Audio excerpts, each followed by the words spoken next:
Hello YouTube, it is me, Raina. So I just wanted to say my thoughts so far on Buffy the Vampire Slayer. This is just my overall thoughts and feelings of seasons 1 through 3.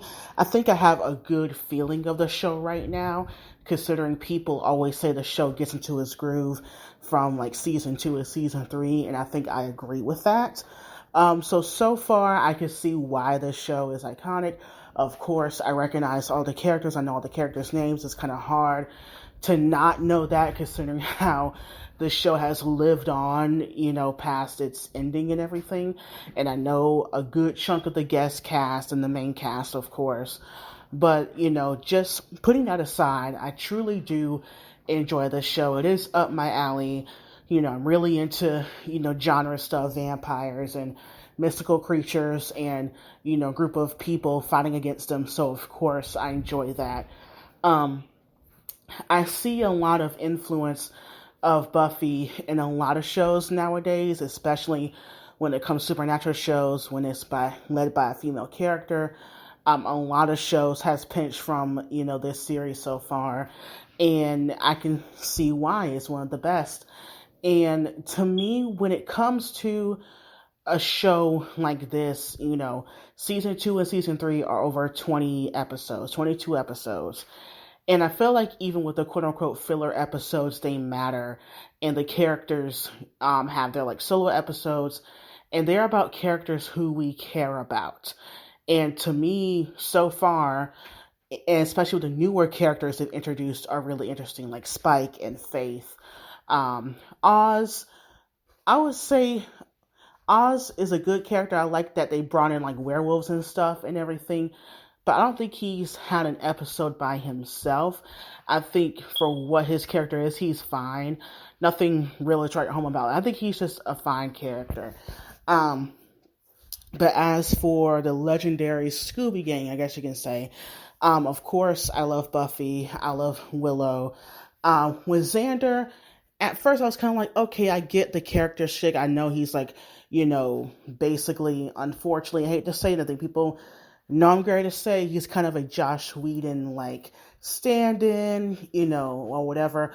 But I think the character finds himself in, like, mid-season 2 to season 3, where I could be like, okay, I could see he's just not just making jokes and saying mean stuff, basically. And, of course, the show is dated. A lot of the jokes don't quite land. It would not land now, so I'm not going to put this against the show because it was made in the late 90s, early 2000s, so we know what the culture was like back then. Back then, like, I'm, young now. I was basically 6 years old. But anyway, so there's that coming into it.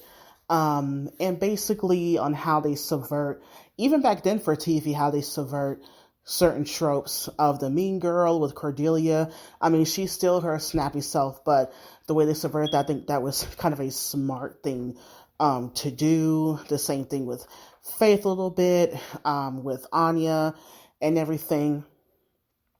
And of course, everyone knows this, I hate that they killed off Kendra.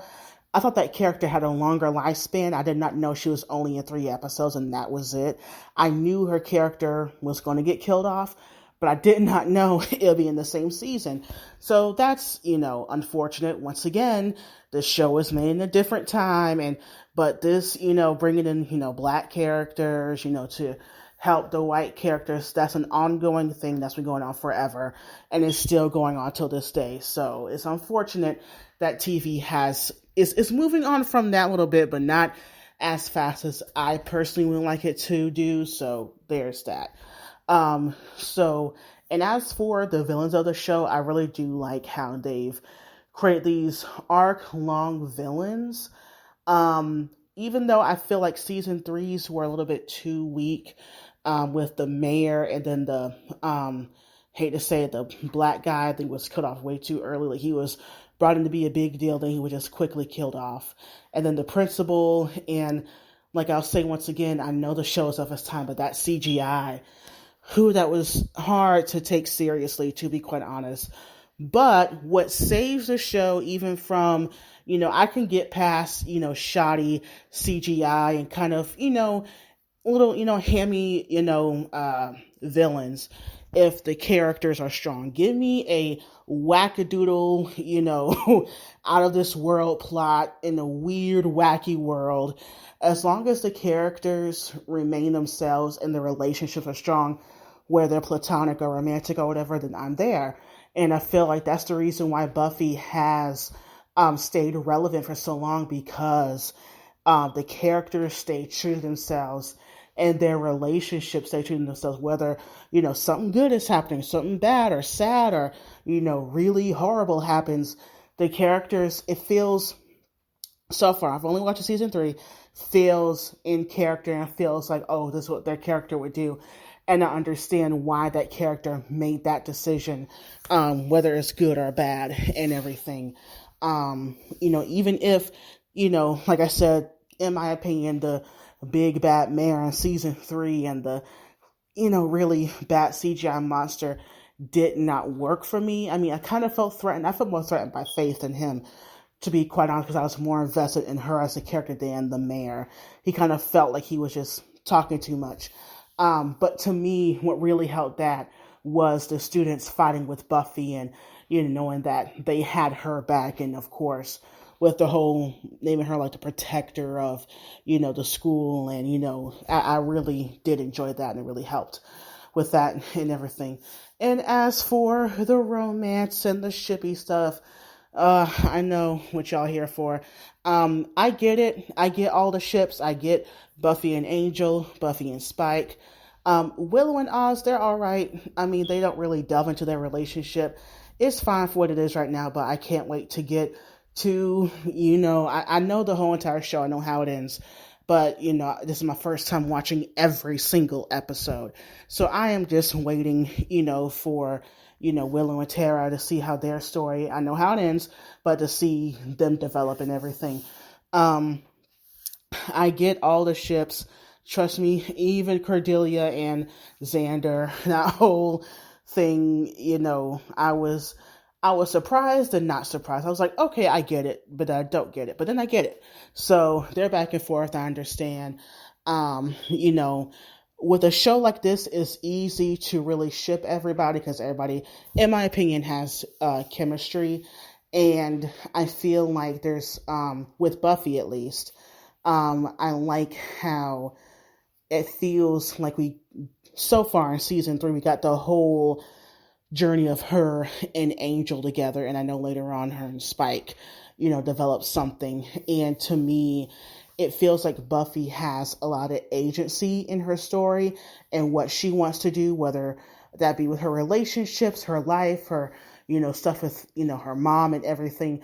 I feel like, and when she doesn't get the agency, I'm happy that she gets to be angry and lash out, like when Giles, did, take advantage of her at that one point. And what I feel like is kind of, I won't say lost, but in certain shows, they try to force a male character to be with the lead female character, and it doesn't work. Or like in Vampire Diaries, I will say here, having Elena be sired to Damon for the whole entire season, and then we're supposed to believe that, oh, she fell in love with him, and it's like, did she? Because she was sired. It wasn't her choice. It was this mystical plot device. But overall, I'm enjoying Buffy. As of right now, I will be watching Angel as well. And when I'm kind of halfway done with that, or I'm probably completed with that, I'll do a video on Angel. And then when I'm done with Buffy, I'll talk about Buffy as a whole, for the whole 7 seasons. So what are your thoughts on Buffy seasons 1 through 3? Leave your comments down below. Do you have any nostalgia of the first 3 seasons of when it was on? Goodbye, YouTube.